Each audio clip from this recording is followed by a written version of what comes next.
பத்திரிகை நண்பர்களுக்கு என்னுடைய நெஞ்சார்ந்த நன்றி தங்கம். எல்லாரும் இது ஒரு பாதி நண்பர்கள். எனக்கு நீண்ட ஆண்டு காலமாக இந்த கலைத்துறையில நான் பயணிச்சு இப்போ கொஞ்சம் கேப் ஆயிடுச்சு எனக்கு.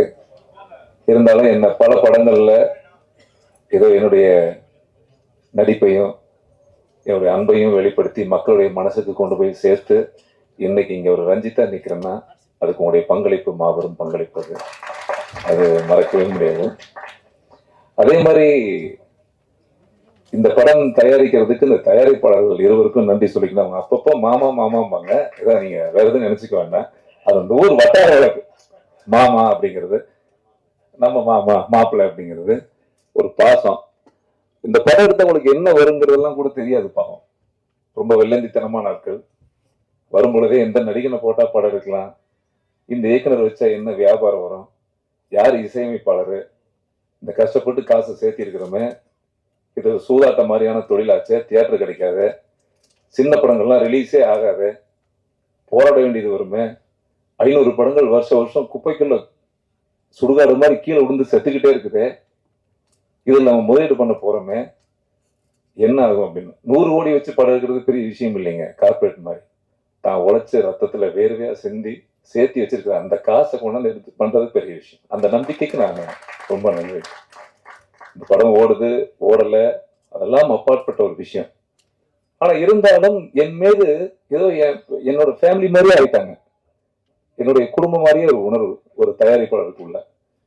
நானும் ஒரு சிறந்த இயக்குனராக மிகப்பெரிய பொருட்செலவுல எப்படியெல்லாம் பார்த்து பார்த்து தன் மகனை போல தன் சகோதரனை போல இந்த படத்தை எடுக்கணுமோ முழுமையா அதை பார்த்து பார்த்து எடுத்து கொடுத்துருக்கிறேன். இதுல அண்ணன் ஆர் விஜயகுமார் என்ன சொன்னாரு, என்னடா எல்லாம் புதுமுகமாவே நம்ம ஊர் பக்கம் பண்ணிருக்கிறீங்க அப்படின்னு.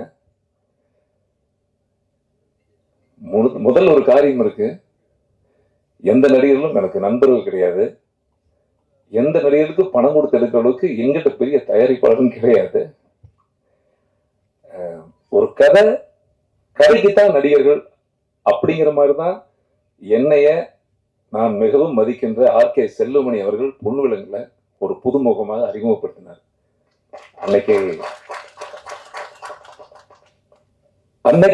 அவருக்கு இருந்த புலன் விசாரணை கேப்டன் பிரபாரன் செம்பருத்தி டைம்ல அவருக்கு இருந்த ஒரு மார்க்கெட் வணிக ரீதியில பல பெரிய ஹீரோக்கள் வந்து கேட்டும் கூட இல்ல இந்த கதைக்கு இந்த பையன் தான் சரியா இருப்பான் அப்படின்னு சொல்லி நான் அறிமுகப்படுத்தினார். அந்த நன்றி அந்த வாழ்க்கையில இப்ப நிக்க கூட நான் அவரை போய் சந்திக்கவே இல்லை. அவரோட ஒரே ஒரு கவலை எப்பவுமே சொல்லுவார், நீ என்னைக்காவது ஜெயிச்சா மட்டும் வந்து பாடுற, இல்லாட்டி வரவே வராது அப்படின்னு. எனக்கு ஏதோ எங்க அம்மா கிட்ட பேசுற மாதிரி ஒரு உணர்வு, அவர் மேல மட்டும் ஒரு மரியாதை இருக்கும். இந்த காலத்துல ஒரு புதுமுகங்களை அறிமுகப்படுத்துறது கஷ்டம். ஏமா வீட்டை வித்து படம் எடுப்பான் சொல்லுங்க. இது எவ்வளவு பெரிய சிரமமான காரியம். அப்படிப்பட்ட இடங்கள்ல நான் ஒரு கதைக்கு ஆர்டிஸ்ட் தேடிக்கிட்டே இருக்கிறேன். ஒரு மண் சார்ந்த கதை, இந்த கவுண்டம்பாளையம், அப்புறம் நான் பிறந்த ஊர் அது, அந்த ஊரு, அந்த கவுண்டம்பாளையத்துல வழக்கமா எத்தனையோ சினிமாக்கள் நடிச்சிருக்கிறேன். கற்பனை நிறைந்த கதை, நிறைய மாதிரியான பயணம் என்னுடைய வாழ்க்கையில் நடந்திருக்கு. நான் தான் கடகராசி. இதுல யாரு கடகம்? மாமா ரவி தங்கமே நட்சத்திரம் செமையா இருக்குமே. ஞாபகத்துல மணிக்கு எத்தனை வருஷம் ஆச்சு தங்கம்? சித்ரா ஐயோ என்ன பண்ண. சோ அப்புறம் ஒரு நடிகர்கள் எடுக்கும்போது இதை நான் நடிக்கிறதா யார் ஒண்ணுமே கேட்கல இவங்க 2 பேரும். அப்புறம் நானும் என்ன பண்ணேன், ஒரு ஆர்டிஸ்ட் வேணும் நமக்கு. இந்த சினிமாவில் எப்படி நடிகர்களை போய் தேடி கேட்கறதுன்னு தெரியாது. ஏன்னா என்னை வச்சு இயக்குனர் டைரக்டர் இங்க எல்லாரும் மேடையில் இருக்கிறாங்க. நான் ரொம்ப எளிமையான ஆள் நான் சொல்றதை விட அவங்களாம் சொல்லும் போது எனக்கு கண்ணில் தண்ணி வருது எனக்கு. பட் நான் இங்க ஒரு துறையிலையும் ஒரு புதுமை ஆர்டிஸ்டையும் இந்த படத்துல மொத்தமாக 36 பேர் அறிமுகப்படுத்தியிருக்கோம். அதுல முக்கியமானவங்க மட்டும்தான் அழைச்சிருக்கிற மேடையில. மீதி பாதி பேர் வீட்டுல இருந்து கூட இந்த காணொலியை அவங்க கேட்கலாம். அவங்களுக்கு என்னுடைய மனமார்ந்த நன்றி தங்கங்களே. பாவம் இரவும் பகலும் எங்களோட துணையா இருந்து ஒரு உதவியா இருந்து கஷ்டப்பட்டவங்க எல்லாருமே. இவங்களும் சரி, இதுல இருக்கக்கூடிய ஒருத்தர்களும் கிட்டத்தட்ட ஒரு 6 மாத காலமாக இவங்களுக்கெல்லாம் பெரிய பயிற்சி பற்ற எடுக்கிறன்ற பேர்ல எல்லாத்தையும் தனியா உட்கார வச்சுட்டு 6 மாசமா உட்கார வச்சு எந்த வேலையுமே செய்யல. கதையை சொன்னோம். அந்த கதைக்கு அவங்களுக்குள்ள என்ன பெரிய கலை, என்ன விஷயம் இருக்குதோ அதை அழகா வெளியே கொடுத்தாங்க. உங்களுக்கு எல்லாத்துக்கும் நன்றி சாமி. சூப்பர் சாமி. ஏன்னா நான் இப்ப பாராட்டுறதை விட இவங்களை பத்தி எல்லாம் பெருமையா பேசுறதை விட படம் பார்க்கும் பொழுது நீங்க எல்லாரும் அவங்களுக்கு ஒரு அடுத்த வேலை கிடைக்கும் அப்படின்னு ஒரு நான் பெருசா நான் நம்புறேன். நான் சூப்பரா பண்ணிருக்காங்க எல்லாருமே. எனக்கு எனக்கு அவ்வளவுதான். என்னுடைய மிகப்பெரிய பட்ஜெட்டே இந்த படத்துல என்னோடு இவங்க கொடுத்த அந்த வேலைப்பாடுகள் தான். அதுல என்னுடைய கேமராமேனுக்கு நன்றி சொல்லணும். என்னுடைய ஒரு கண் நவீன், என்னுடைய அன்பு தம்பி, சூப்பர் அற்புதமான எடிட்டருங்க, அருமையான எடிட்டர். நான் சொல்றேன், ரொம்ப ரசனைக்குரிய ஒரு இது. அதுல ஆர்ட் டைரக்டர் பிரபா சார் இருக்கிறாரு. ஆமா, இவர் ஒரு வீட்டு வேலை செய்யற மாதிரி என் கூட எல்லா வேலையும் செஞ்சு நீங்க கட்டிட்டு காலில் வந்து அவ்வளவு கடினம் உனக்கு. Super sir. ஏன்னா ஒரு இயக்குனருக்கு இப்படி கிடைக்கிறதுங்கிற விஷயம் இல்லைங்க. ஒரு சின்ன தயாரிப்பாளருக்கு இப்படிப்பட்ட கலைஞர்கள் கிடைக்கிறதா பெரிய பாக்கியங்க. இன்னைக்கு எல்லா அன்பும் விற்கப்படுது. ஒருத்தன் சிரிக்கிறான்னா காசு, அண்ணா அப்படின்னா சாயங்காலம் காசு இருக்கு அவனுக்கு, யாரும் சும்மா வரல. ஆனா என்னமோ என்னுடைய பாக்கியம், என்ன வீட்டுல இருந்து ஆளாளுக்கு ஒரு வேளை சோறுலாம் போட்டு நம்மளுக்கு டெய்லி அந்த அளவுக்கு ஒரு குடும்பமா என் கூட பயணிச்சாங்க சாமி. அதெல்லாம் மறக்கவே முடியாதுங்க. எப்படி எனக்கு இந்த கதை என் மனசுல உதிச்சு நடந்த சம்பவமுடைய கோர்வை நிறைய நாட்களாக எனக்கு ஒரு சமுதாயத்தின் மேல் உள்ள தாக்கங்கள் நிறைய இருந்துச்சு. எனக்குள்ள எல்லாத்துக்கும் இருக்கும். ஏன்னு கேள்வி வைக்கிற குணமும் கூடவே கொஞ்சம் ஒட்டிட்டே இருக்கும். நமக்கு நிறைய சம்பவங்கள் மண்டைக்குள்ள ஓடிட்டே இருக்கும் பொழுது நிறைய நாள் நான் படமே பண்ணல. ஆனா இந்த கதையை நான் பண்ணிக்கிட்டே இருக்கிறேன். பண்ண இந்த படம் பண்ணணும், இல்லாட்டி படம் பண்ணக்கூடாது. அப்ப இந்த படம் பண்ணும்பொழுது என்னை போன்ற உணர்வு சினிமாக்காரங்க யாருமே இல்லாததுனால முற்றிலும் புதுமுகங்கள் அப்படியே வித்து பேப்பர் நான் என்ன எழுதுறனோ அப்படியே பிரதிபலிச்சாங்க அவங்க எல்லாருமே. அது அற்புதமா நடிச்சாங்க. ஸோ இந்த படம் பார்க்கும்பொழுது என் ஆல்பியா ஹீரோயின் ரொம்ப பிரமாதமா இருப்பாங்க, ரொம்ப அழகா இருக்கிறீங்கன்னு ஏதாவது சொல்லும்போது சந்தோஷமா இருக்குன்னு நான் ஒரு நிமிடம் உங்களுக்கு சொல்லிட்டே இருப்பேன். இன்னைக்கு எல்லாரும் சொல்றாங்க பாத்தீங்களா, அந்த மாதிரி. இதுல ரொம்ப முக்கியமான விஷயம் நம்ம இம்மன் அண்ணாச்சி தங்கம். ஒரு இன்டர்வல் வரைக்கும் பிச்சு எடுத்திருப்பான் மனுஷன். எக்ஸ்ட்ராவே இருக்கும். ரொம்ப சிறப்பா பண்ணிருக்காரு. அவருடைய வேஷத்தை ஒத்த கண்ண காட்ட ரத்த கண்ண காட்ட ரத்த கண்ணீரை வர வச்சுட்டியடா இன்டர்வல்ல பாருங்க. என் தலைவர் தமிழ்நாடே கிளாஸ் வரைக்கும் அப்படி ஒரு வேலையை பண்ணிருக்காரு. சூப்பர் தங்கம். தேங்க்யூ சாமி. அதே மாதிரி துரை மகேஷ், நான் 15 வருஷத்துக்கு முன்னாடி அவரை பார்த்து சொல்லுவேன். ஃபேஸ்புக் மீட்ல சொன்னேன். இந்த ராஜன் ஃபேஸ்புக் மீட்ல மதுரையில சொல்லும்போது சொன்னேன், கண்ணா நீ ஒரு மாதிரி வித்தியாசமா இருக்கடா உன்னுடைய பேச்செல்லாம், என்னைக்காவது நான் ஒரு படம் எடுத்தேன்னா நீ வந்து நடிக்கிறியான்னு கேட்டேன். 15 வருஷம் கழிச்சு அவர் கூப்பிட்டேன் நான். உண்மைதானே? அந்த மாதிரி. அதை போன்ற அனீஷ், நான் படம் எடுத்துட்டு இருக்கும் போது ஹீரோ யாரும் கிடைக்கல இந்த வேஷத்துக்கு. ஆனா நீங்க ஷாகுல பார்க்க வந்தீங்கன்னு நினைக்கிறேன். தினமும் இவர் அங்க பார்க்க வந்திருந்தாரு. ஆனா எந்த தம்பி நல்லா இருப்பாருல்ல அப்படின்னாங்க. அப்போ ஒருத்தர், அப்புறமா சொல்றேன் உங்களுக்கு, எங்க இருப்பாங்க ஒரு 4 பேர். இன்னொருத்தன் கொடுக்குறான்னு அதை வாங்கி இந்த பையனை போடுறீங்க, என்ன தலைவரை யாரோ ஒருத்தனை அறிமுகப்படுத்துறீங்களே அப்படின்னா, இல்லப்பா நம்ம கதைக்கு இந்த தம்பி சூப்பரா இருப்பாரு அப்படின்னு ரொம்ப சூப்பரா பண்ணிட்டாரு. கிளைமேக்ஸ்ல சினிமா தெரியாததுனால நம்ம நிறைய ஃபைட் பண்ணிருக்கோம். டைமிங் தெரியும், ஒரு பஞ்ச் பண்ணா அது குனிஞ்சுக்குவோம். கிளைமேக்ஸ்ல ஒரு காட்சி இருக்கு, இந்த வெட்டுறான்னு வரும், அறுவாளோடு நின்று இருப்பேன். இது ஒரு பெரிய டைலாக், லென்த் டைலாக், ரொம்ப பிரமாதமா நடிச்சிருக்கீங்க. எடிட் பண்ணும்போது வெட்டான்னு இவரே என் கத்தி வாங்கி சொல்லிட்டே இருப்பாரு. வெட்டா லைவ் போடுறா வெட்டான்னு சொல்லிட்டே இருப்பாரு. நான் வச்சிருக்கிறது டம்மி கத்தி தான், அருவாள். அந்த அருவால ஓங்கி நான் வெட்டிடுவேன். வெட்டணும் இந்த தம்பி நகரவே இல்லை. பட்டாசு அடிச்சா சத்தம் பட்டாசு அடிச்ச மாதிரி ரத்தம் கொடன்னு போகுது. Hospital admit. அப்புறம் 2 ப்ரொடியூசர் வேற தலையில துண்டு போட்டு, ஏன்னாப்ல இதோட ஷூட்டிங் நின்று போயிருங்களா ஏங்க, உங்களுக்கு அவன் தொண்டை குழியில படுத்திருக்கிறான், ஹாஸ்பிட்டலுக்கு போன் மட்டும் அங்க ஒரு நர்ஸ் சொல்லுது, சார் அவருக்கு பேச்சு மட்டும்தான் வராது, மற்றபடி உயிருக்கு எந்த பிரச்சனையும் இருந்துச்சு. ஐயோ, குரல்களையும் அவுட்டு. இவங்க வீட்டுல இருந்து பொண்டாட்டி அவங்க தாய் மாமா பூரா சகோதரர்கள் கிளம்பி வர்றாங்க. கோட்டமேடு இவரு அந்த ஏரியா பூரா ரவுடி இவங்க ஃபேமிலி. என்னடா இது, தொண்டை வேற வெட்டிட்டேன். இப்ப எனக்கு கை கால் ஓடல கிளைமேக்ஸ்ல. என் லைஃப்லயே முதல் முறை மன்சூர் அலியா நிறைய பேர்கிட்ட சண்டை போடுறது சினிமால ரொம்ப கஷ்டம். ரியலா நிறைய அடி வாங்கியிருக்கிறேன் நான். ஆனா நான் யாரையுமே அடிக்க கூடாது. அடிக்கடி விஜயகாந்த் சார் சொல்லுவாரு, நம்ம அடிக்கும் போது அவனை பூ மாதிரி டச் பண்ணுண்டா, மேலேயே அடிக்க கூடாதுன்னு சொல்லுவாரு. நான் எப்பவும் அதை கவனிச்சுக்கிட்டே இருப்பேன். தம்பி நகரமும் ஆயிட்டாரு பட்டாருன்னு 16-18 பேருன்னு 9 உங்க ஹஸ்பண்ட் கொஞ்சம் அதிகமா சொன்னார். அந்த இல்ல பரவாயில்ல சொல்றாரு. அப்படியே ஹாஸ்பிட்டல் அட்மிட்டுங்க. அன்னூர்ல பெரிய வசதி கிடையாது. அப்புறம் குரல் வராதுன்னு கன்ஃபார்ம் ஆயிடுச்சு. நான் யாராவது ஒரு விஷயம் பண்ணிட்டேன்னா அது என் வாழ்க்கையே அது மனசுக்குள்ள ஓடிட்டே இருக்கும். ஒருவேளை உயிருக்கு ஏதாவது ஆயிருந்ததுன்னா என்னடா பண்ணிருப்பேன் அப்படின்னு எனக்கு ஒரு கவலை என்ன, அவ்வளவுதான். சோ இதை போன்ற பொக்கிஷங்கள்லாம் வச்சு ஒரு படம் கிடைக்கிறது எனக்கு எவ்வளவு பெரிய பாக்கியம். இதுக்கெல்லாம் இந்த கதையை நான் யோசிக்கும் பொழுது என்னோடு பயணித்த திரு செந்தமிழன் சார் அவங்க. எப்பவுமே நான் கதையை பாரதி சார் டிஸ்கஸ் பண்ணுவேன். அவர் ஒரே வார்த்தை சொல்லிட்டாரு, நான் அடுத்த படம் இப்ப யோசிச்சுட்டு இருக்கேன், இதுக்குள்ள இந்த ஜிபி ரேங்க் நான் ஏத்திக்க மாட்டேன் சொல்லிடுறதேன் அவரு. சரி இப்ப இவர்கிட்ட சொல்லும் போது நல்லா இருக்குங்களே கதை அப்படின்னாங்க. என்னோட உதவி இயக்குனர் ராமமூர்த்தி, சாரா, வெங்கட், சும்மா நாங்கெல்லாம் உட்காந்து அப்படியே பேசிட்டே இருப்போம். 10 வருஷமா. ஏன்னா 10 வருஷமா பேசிட்டே இருக்கீங்க ஒரே கதைன்னா 10 வருஷமா நடந்துட்டே இருக்கு. காலங்காலமா இந்த கதை நடந்துகிட்டே இருக்கு, இனியும் நடக்கும். இது நடந்துகிட்டே தான் இருக்குது.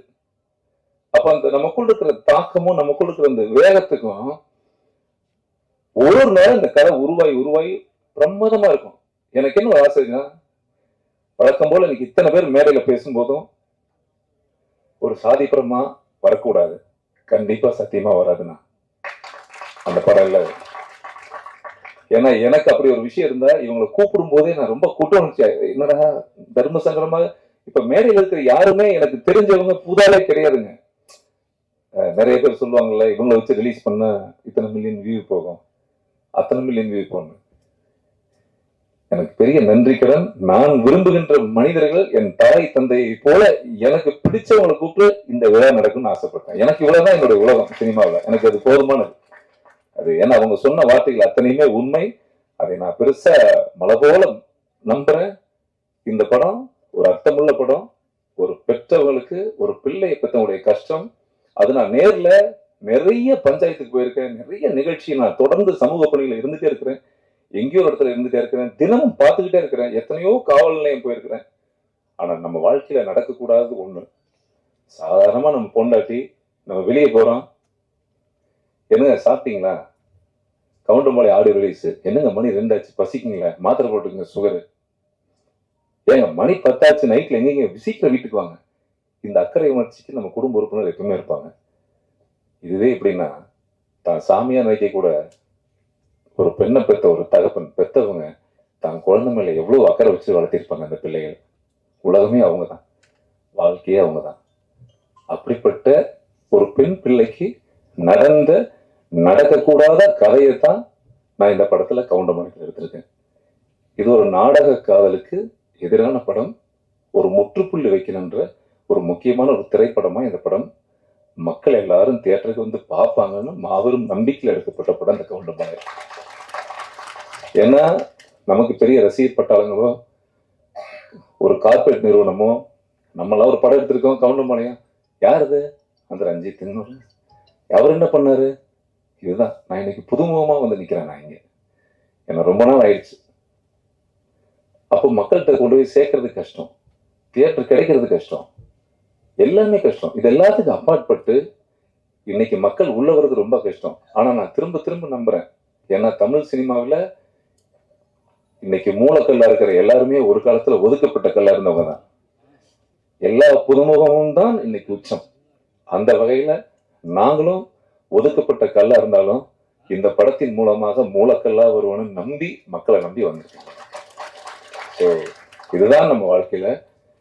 இதுல நான் கூப்பிட்ட உடனேயே ஒரு ட்ரெய்லர் பார்த்துட்டு தர்ம சங்கோஜமான ஒரு நிலைமைக்கு உண்டாயிடுமோ இல்லையோ அப்படிங்கிற எந்த விதமான இது இல்லாம, இல்லடா ரஞ்சித் நல்ல படம் தான் எடுத்திருப்பான்னு சொல்லி வந்த என்னுடைய அன்பு தங்கம், என்னுடைய மறுமலர்ச்சி, என் வாழ்க்கையில மறுமலர்ச்சி இயக்கிய என் பாரதி. நான் அவரும் அப்படித்தாங்க. தேனப்பன் சாரு, கனல் கண்ண மாமா, தேனப்ப மாமா, சேரன், உணர்த்த விட்டுட்டீங்க நீங்க பாரதி. எல்லாரும் இந்த சிவன் காலனி நாங்கெல்லாம் ஒரு தேவராஜ் சங்கத்துக்கு தெரியும். அந்த டீம்ல நடிகர் தேவராஜ் இருந்தவருங்கிறத தாழ்மையோட கருத்தோட சொல்லிக்கிறேன். ஆமாமா. இல்ல இல்ல, நட்பு வளையம் அது ஒரு பெரிய ஒரு மகிழ்ச்சி. சோ அப்படிப்பட்ட காலகட்டத்தை கூட அவரு படம் பண்ணும்போது எங்க போனாலும் எனக்கு முக்கியத்துவம் கொடுத்தே கதை சொல்லுவாரு. அப்ப நான் சொல்லுவேன், ஏங்க நீங்க என் பேரை சொன்னா அவன் வேணான்னு சொல்லிட்டான், எதுக்குங்க? இல்ல நண்பா நான் விடவே மாட்டேன்னு சொல்லி கடைசியா ஒரு படம் மறுமலர்ச்சி பண்ணும்போது கூட அங்கேயே ரஞ்சித் தாங்க பண்ணணும் அப்படின்னு ஹென்றி சார்கிட்ட சொல்லி எனக்கு அந்த வாய்ப்பை வாங்கி கொடுத்து இன்னைக்கு நான் அவார்டு வாங்கினதுக்கு காரணம் அதுதான். எனக்கு இன்னைக்கு எந்த பகுதியில போனாலும் மறுமலர்ச்சி படம் என்ன ஒரு நடிகனாக மக்கள்கிட்ட கொண்டு போய் சேர்த்துனதுக்கான எல்லா பெருமையும் உங்களுக்கு தான் சாமி. எங்க அம்மா மூலமா சொல்லிக்கிறேன், உங்களுக்கு தெரியும் நினைக்கிறேன், சரியா? அது அவ்வளவு பெரிய நன்றி இருக்கு. கனல் கண்ண மாமாவை பத்தி நான் சொல்ல தேவையில்லை. ஏன்னா என்னுடைய சகோதரன் 2 பேரும் ஒன்னாத்தான் சுத்துவோம். எங்க பார்த்தாலும் பைக்ல இவருக்கு பின்னாடி என்ன நிறைய நான் குண்டா இருக்கிறதுனாலங்க என்ன ஃபைட்டராகவே நினைச்சிட்டாங்க. கரெக்டா? நான் ஸ்டண்டி வயல் தான் இருப்பேன். நானும் ஃபைட்டர் தான். டெய்லி ஒரு டியூஷன் எடுப்பாரு புதுமுக நடிகர்களுக்கு. அப்ப நான் அவரும் போயிட்டு எவ்வளவு மாமா கிடைக்கும் கிளாஸ் எடுத்தா அவங்க 2 பேரும் போய் ஃபைட்டு சொல்லி கொடுப்போம் நிறைய பேர்த்துக்கு. ஸோ எனக்கு என் தங்கத்தை நான் மேடையில ஒரு வரியில சொல்லி அதை முடிச்சிட முடியாது, அவ்வளவு இருக்கு எனக்கும் கனலுக்குள்ள வாழ்க்கைகள். ஐ லவ் யூ மாமா, ஹாப்பி மாமா வந்தது ரொம்ப சந்தோஷம். தேனப்பன் மாமா சொல்றது கடுமையா உழைப்பால உயர்ந்த ஒரு அற்புதமான ஒரு நல்ல நண்பர். இன்னைக்கும் கமல் சாரை வச்சு 4 பெரிய படம் பண்ணாரு, எவ்வளவு பெரிய படங்கள்லாம் பண்ணாரு. அதெல்லாம் இருந்தா கூட நிலை தடுமாறாம எப்ப எளிமையா நாங்க 2 பேரும் பேசினா சந்திக்கும் பொழுது ஒரு சொந்த தம்பி பாக்குற மாதிரி, அண்ணனை பாக்குற மாதிரி ஒரு உறவா இன்னைக்கு எங்க கூட பயணிக்கிற நல்ல ஆத்மா. எனக்கு அது பெரிய விஷயம். இது எல்லாம் ஒரு பக்கம் இருந்தா கூட பேரரசு சார் ஒரு நல்ல சமூக அக்கறை சிந்தனை கொண்ட ஒரு நல்ல மனிதன். அவரு நான் நிறைய அவரை ஃபாலோ பண்ணுவேன். ஒரு படத்துக்கு அவர் நடிக்கிறதுக்கு கூட நான் சாரை மீட் பண்ணோம். ஆனா அந்த கதை ப்ரொடியூஸ் சரியா செட் ஆகல, அது அப்படியே தள்ளி போயிடுச்சு. எனக்கு அவர் படத்துல வரக்கூடிய காட்சிகளும் வசனங்களும் மனித உணர்வு, மனித வாழ்க்கையை பிரதிபலிக்கிற ஒரு கோபம், ஒரு ஆங்கிரி மேன். அது இப்ப இல்ல, அது எப்பவுமே அந்த சமூகத்துடைய ஒரு ஒரு தொடராகவே இருந்துட்டு இருக்கும். நான் எனக்கு அதுக்காகவே நான் சொன்னேன் சார் வரணும். எனக்கு ரொம்ப சந்தோஷம் சார், ரொம்ப மகிழ்ச்சி சார். அப்புறம் என் செல்லம் பிரபஞ்சம் பிரவீன் காந்த் சொல்றதுக்கு ஏதாவது எப்படி சொல்றதுன்னா, ஹிந்தியில நான் ஆக்சுவலா அந்த ரட்சகனுடைய நான் 10-20 வாட்டி பார்த்திருக்கேன் சாமி தியேட்டர்ல. என்ன மேக்கிங்! இன்னைக்கும் அவருடைய படங்கள் இளைஞர்களுக்கு மத்தியில அந்த பாடல்கள்லாம் அவ்வளவு கொண்டாடப்படுது சாமி. எங்கேயோ நேற்று கூட ஒரு பேட்டி பார்த்தேன், ரொம்ப வலிச்சது. எங்கேயோ ஒரு இடத்துல ஒரு முட்டு கிடையாது, இல்லைன்னா நம்ம மண்ணில் இருந்து ஒரு மிகப்பெரிய இயக்குனர் வெளியே வெடிச்சு வந்திருப்பார். அவருடைய முயற்சி எல்லாமே பெரிய பொருள் செலவு, அப்பா பிரம்மாண்டம், அது அப்படி இப்படி அப்படி இப்படின்னு எப்படியோ இருக்கும். அதெல்லாம் சான்ஸே கிடையாது சாமி. உண்மையா சாமி ரொம்ப சந்தோஷம். அவரும் என்னை போல சமுதாயத்துக்கு எதிர்த்து இன்னைக்கு நிறைய யூடியூப் தான் பாக்குறேன். என் தங்கம் அற்புதமா பேசிட்டே இருக்கிறீங்க, ரொம்ப அந்த பணி சேர்க்கட்டு சாமி, சூப்பரா இருக்கும், அழகு. அப்புறம் எங்க அண்ணனை பத்தி சொல்ல தேவையில்லை. என்னுடைய கல்லூரி சீனியர்னெல்லாம், அதாவது ஊருக்கு போனாவே உதயகுமார் பாத்தீங்களா அப்படிமாங்க. ஏதோ சொல்லுவாங்கல்ல, வீட்டுல அம்மா நல்லா இருக்கிறாங்களா, அந்த மாதிரி கோயம்புத்தூர் போனாவே அப்புறம் அண்ணன் உதயகுமார் நல்லா இருக்காங்க, நல்லா இருக்காருங்க, இப்பதான் பேசினாருங்க. நானும் ஒரு பேசி ஒரு 6 மாசம் இருக்கேன் சொல்லிக்கிறது. அப்படிங்களா? அப்புறம் அடுத்து யார் பண்றாங்களா? அடுத்தது இப்ப பண்ணிட்டு இருக்காரு, டிஸ்கஷன் இருக்காரு. ஓ சூப்பர், நல்லா இருக்கணும். நிறைய பேருங்க, நிறைய பேர் எல்லாரும் அந்த இது சொல்லுவாங்க. எங்க மண்ணுல ஒரு இயக்குனர் என்னோட ஊர்ல இருந்து பெரிய படம் பண்ணும் பொழுது அவ்வளவு ப்ரௌட் எனக்கு. ஏன் சாமி, குடும்பமா தியேட்டர்ல போய் குடியிருந்திருக்கிறோம் அந்த இவருடைய படங்களுக்கெல்லாம். அற்புதமான கவிஞருங்க, அற்புதமான எழுத்தாளர், என்ன மனித உணர்வாளர் படைப்புல. சான்ஸே இல்லைங்க.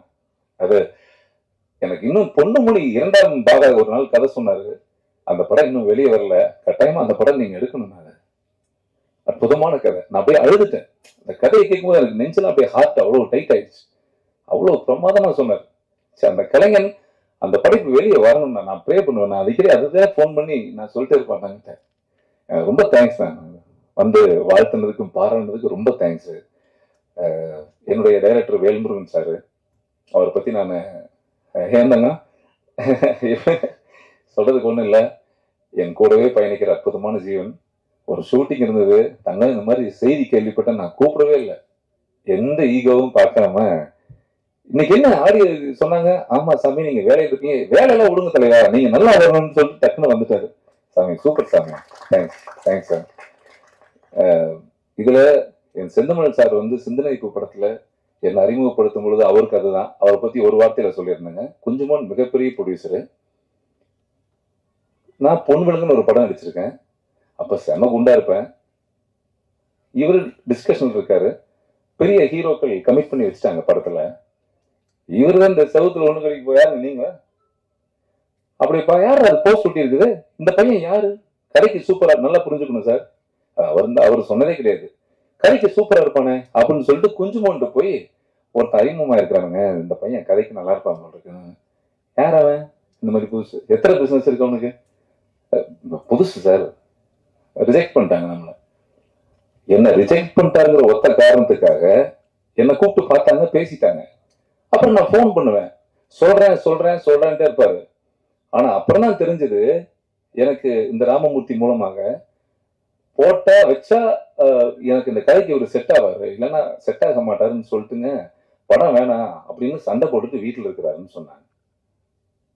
எனக்கு என்னங்க இப்படி ஒரு முட்டாள்தனம் பண்றீங்க, நான்லாம் சாதாரண ஆளு, என்னங்க என்ன போய் இப்படி பண்ணிட்டீங்களே. இல்ல சாமி, என் கதைக்கின்ற நீ இருந்தா சிறப்பா இருக்கும் சிந்தனை போக்குன்னு சொல்லி ஒரு 58 நாள் கழிச்சு குஞ்சுமோன் சரி கூப்பிட்டு, சரி உனக்கு நம்பிக்கை இருக்குல்ல, நம்பிக்கை இருக்கு, ஆனா சின்ன பட்ஜெட்ல அந்த படம் பண்ணணும், பெருசா பண்ணக்கூடாது, சரி பண்ணிடலாம் சார், ஓகே பண்ணுன்னு சொல்லி அதுல எனக்கு ஒரு வாழ்க்கை கொடுத்தாரு.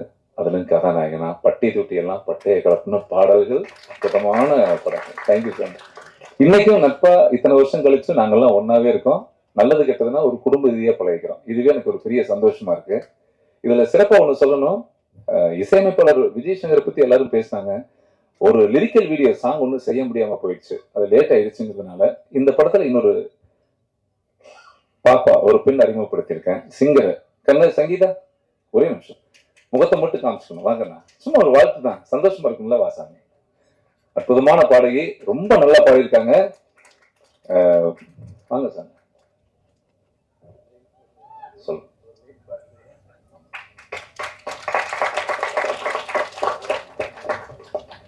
இதுல முக்கியமான விஷயம் என்னன்னா, சார் அறிமுகப்படுத்திடுறாங்க சார், தயவு செய்து வேணாம் சார்னு ஒருத்தர் தடுக்கிறாரு இந்த மியூசிக் டைரக்டர். ஏன்னா இது அவரோட பொண்ணு, அதனால அவருக்கு சொல்லாம நானே பேர் சொல்லிட்டேன். ஓகே சாமி, சாரி சாமி. ஒரு லைன் எனக்கே ஒண்ணு பண்றியா, நான் முடிச்சுக்குவேன், நீங்க ஒரு லைன் மட்டும் பாடு. ஏன்னா வறட்சியா இருந்த பூமியில அழகான சின்ன வார்த்தைகள் நீங்க முடிச்சுக்கும் போது சந்தோஷமா இருக்கும். சரியா கண்ணா? ஸோ நான் இவங்க பாடுவாங்க, அதுக்கப்புறம் என்னுடைய மனசுல இருந்து பேசுவதற்கு ஒண்ணும் இல்லை. உங்க எல்லாத்துக்கிட்டையும் நிறைய பேர்கள், எங்க தனசேகர், சிஜி, நிவேக், அன்பு நண்பர்கள் எல்லாத்தையும் பாதி மறந்துருப்பேன், மறக்கலையா? கார்வின் எங்க கார்வின் மறந்துருப்பேன். எல்லாத்துக்கும் நன்றி. நான் சொல்லனா கூட கோச்சுக்க மாட்டாங்க எல்லாருமே, அதெல்லாம் நன்றி. எல்லாருமே நம்ம நண்பர்கள் நன்றி. இங்க வந்திருக்கிற இத்தனை யாரையுமே நான் கூப்பிடல, ஆனா நீங்க வந்துட்டீங்க, எனக்கு அதை விட பெரிய நன்றி, கோடான கோடி நன்றி. தயவு செய்து, நான் நீண்ட நாட்களுக்கு பிறகு ஒரு படத்தை இயக்கியிருக்கிறேன் ஐயா. ரொம்ப நாளுக்கு அப்புறம் உங்களை எல்லாம் பாதம் தொட்டு கேட்டுக்கிறேன், மக்கள்கிட்ட கொண்டு போய் தயவு செய்து சேருங்க. எனக்குன்னு பெரிய ஊடக சக்தி எல்லாம் இல்லை. என்னுடைய அன்பு பத்திரிகை நண்பர்கள், உங்களுடைய நல்ல அன்பு, உங்க உள்ளம் தான் எனக்கு ஊடகம். நன்றி, வணக்கம் சார். வாழ்ந்திட பாசம் போதும், உணர்வுகள் அழகாக காவல் காக்கிறேன். துய வந்த போதும் நாளும் தோள் தரும் தோழியே, உடன் வரும் நிழலாக நேசம் சேர்க்கிறேன். உண்மை அன்புதான் தந்தை தாய்க்கு நீதான், தெய்வம் போல நீதான் வணங்குவேன். உன்னன்பு பாசம் போதும் எந்த நெஞ்சிலே, இதற்காகவோ எனக்காகவோ மனமே உணர்வே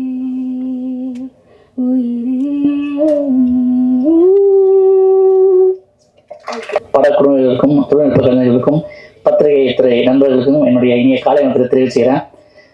ஒரு சிறப்பான ஒரு நாள் அப்படின்னு நான் சொல்லணும் இன்னைக்கு. ஏன்னா எத்தனை வருஷம் போராட்டம் அப்படின்னு எனக்கு தெரியும். நான் சென்னைக்கு வந்த புதுசில் ஒரு படம் பீஷ்மா அப்படிங்கிற ஒரு படம் வந்து காசு தேட்டரில் பார்க்கும்போது அந்த படத்தில் அவ்வளோ விஷயங்கள் எனக்கு வந்து ரொம்ப பிரமிப்பாக இருந்தது.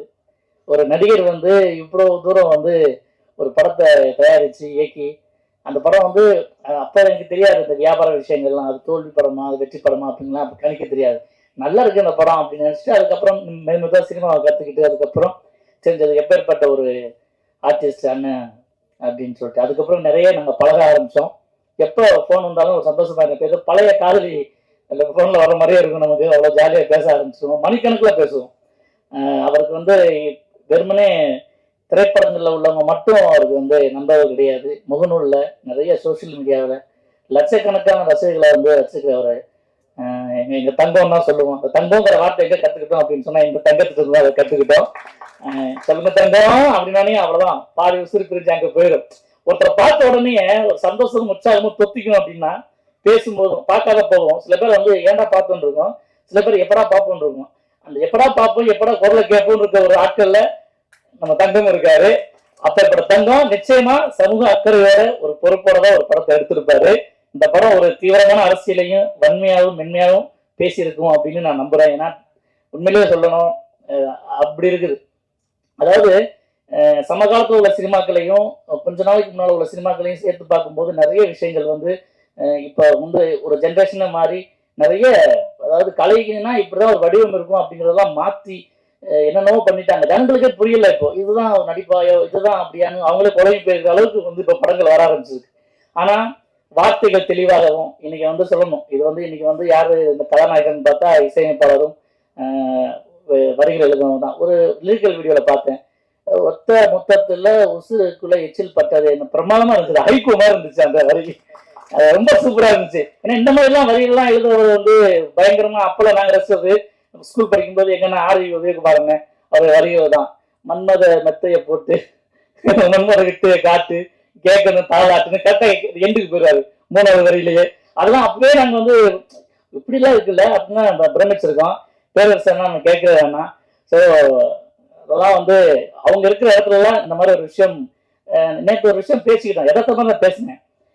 ஆனால் யார் என் நேற்று அண்ணன் கூப்பிட்டுருந்தாரு, தங்கம் கூப்பிட்டுருச்சு. யார் அண்ணன் வர்றாங்க அப்படின்னா ஒரு 5-6 பேர் லைனாக சொன்னார். மருமலட்சி பாரதி சார், அப்புறம் கனகண்ண மாஸ்டர், அப்புறம் பேரரசு சார், அப்புறம் ஆரோக்கிய மாஸ்டர், இவங்கெல்லாம் நம்மளுக்கு இன்னும் பிரச்சனை என்ன தெரியுமாண்ணே, இப்போ இருக்கவங்க யாரு, இப்போ யார் வயலில் இருக்காங்க, இப்போ இருக்கவங்க தேடி போகவே மாட்டேன்றாங்க. நம்ம உண்மையிலே நம்ம யாராவது வளர்த்து விட்டாங்களோ அவங்க எவ்வளவு எங்க இருக்காங்க இப்ப இருக்காங்கலாம் தேடி பிடிச்சி அவங்க கொண்டு போறாங்க. நன்றியை மறக்காத உள்ள இருக்கு பாருங்க, அதான் பிரச்சனையா அப்படின்னு சொன்னாரு. அவரு சொன்னாரு ஆமா இல்ல அப்படின்னாரு. சோ அதுதான் என்னைக்குமே அந்த குரு பக்தி தொழில் பக்தி அது ரெண்டுமே வந்து ஒருத்தனை வந்து என்னைக்கே கொண்டு வந்து நிற்கும். இந்த படம் மிக சிறந்த அளவுல நிறைய விமர்சனங்கள் இந்த படத்துக்கு பின்னால வரும் அப்படின்னு எனக்கு இப்பவே தெரியும்.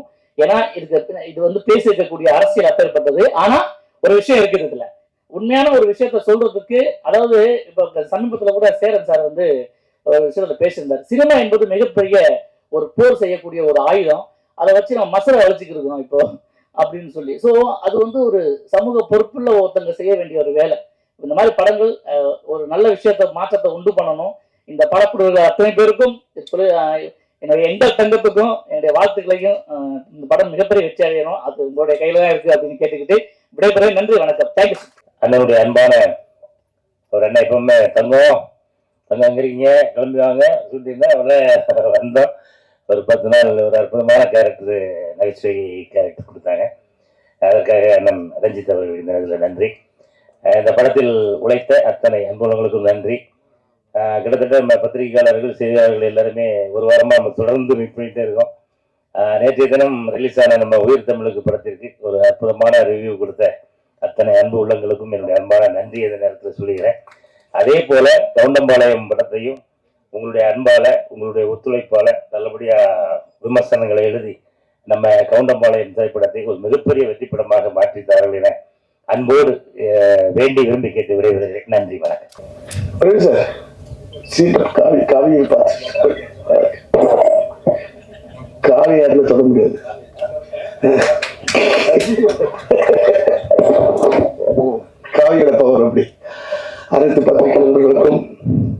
மேடையில் அமர்ந்திருக்கும் ஜாம்பவர்களுக்கும் என் முதற்கண் வணக்கத்தை தெரிவித்துள்ளேன். உழைப்பு என்பது எவ்வளவு பெரிய விஷயம் என்பது இப்பதான் தெரிகிறது. யாருமே ஒரு இடத்தை சாதாரண எட்டிவிட முடியாது. ஏன்னா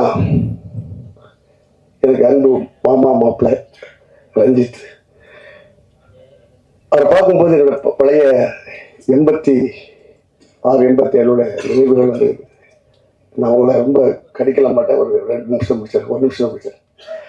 நானே சேரன், ஆரிய நண்பன் தேனப்பன் ஒன்றாக இந்த 25வது சன்னதி லிங்கேஸ்வரர் கோயில் முன்னாடி அப்படியே டீ சாப்பிட்டுட்டு ஒரு காலத்தில் நாங்களும் இப்படி பெரிய லெவலில் வர முடியுமா இயங்கி காலங்கள் நிறைய உண்டு.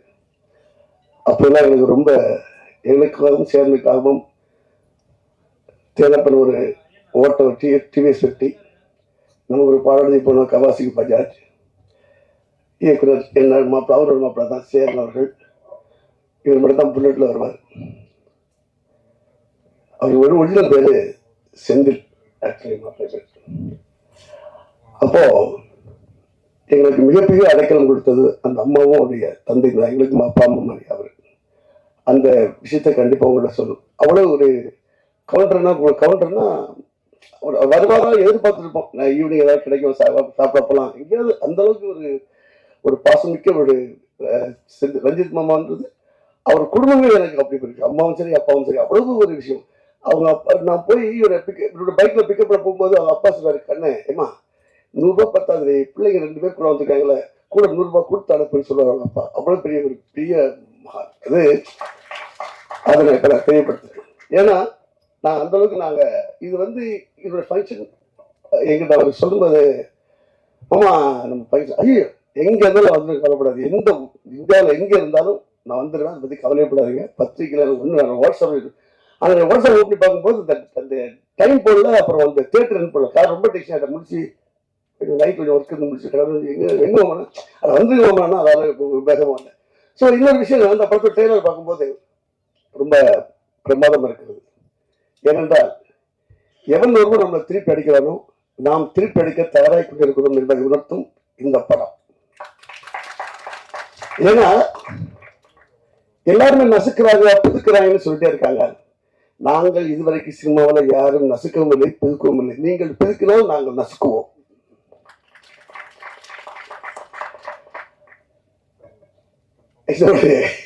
இன்னும் ரொம்ப எதிர்பார்ப்பீங்க வேணாம். நான் ஏற்கனவே 3வது கேஸ் போட்டு குண்டாஸ்ல போகணும்னு பிளான் பண்ணிருக்காங்க. அது வேற மாட்ட மாட்டேன் ரொம்ப உஷாராயிடும்.